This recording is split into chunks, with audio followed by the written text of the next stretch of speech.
Yan guys, nandito naman ako. Tapos subukan natin guys dito dumaan sa hagdan na to. Ayan, dito tayo sa subukan natin dito dadaan. Nandito na naman po ulit ako. April 1 ngayon. April 1, April Fools, sabi nila. Ayun, kita nyo yan. Kaya nga, susubukan naman natin dito dumaan. O, diba? Yung ano yun. Para matry naman. Kala ko may escalator, wala pala. Eh sorry guys, hagdan talaga. Oh, di ba? Akala ko kasi may escalator eh. Andito sila una. Andito na kami sa taas, yung nandun sa baba, nandun pa sila. Mas una pa kami. Ayan na naman. Sorry guys. Meron lang kami activity rito. Di pa natatapos. Ayan. Ayan ulit. Ayan. Ayan. Kailangan makabalik agad kami kasi may pupuntahan pa ako. Parang kumakit pa sa gilid, nag-aali na. Guys,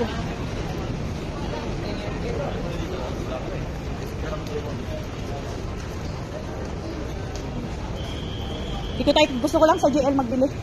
Hindi ko type doon. Akala ko kasi yung dadaanan namin escalator ba? Yung pala wala. Di hagdan. Wala lang. Yan lang. Wala lang. Ganyan pa rin, oh. Walang pagbabago. Walang kakaiba.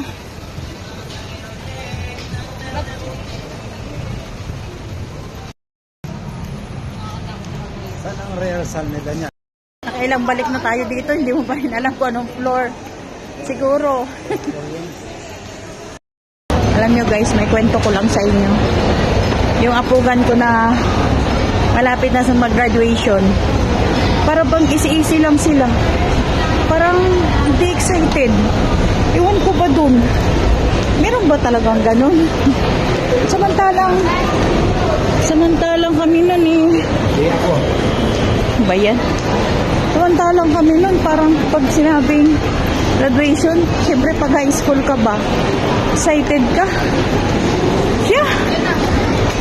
Parang wala lang, easy lang. Hindi siya excited. Ewan ko ba, mga bata ngayon kakaiba. Sa totoo lang. Ano na kasing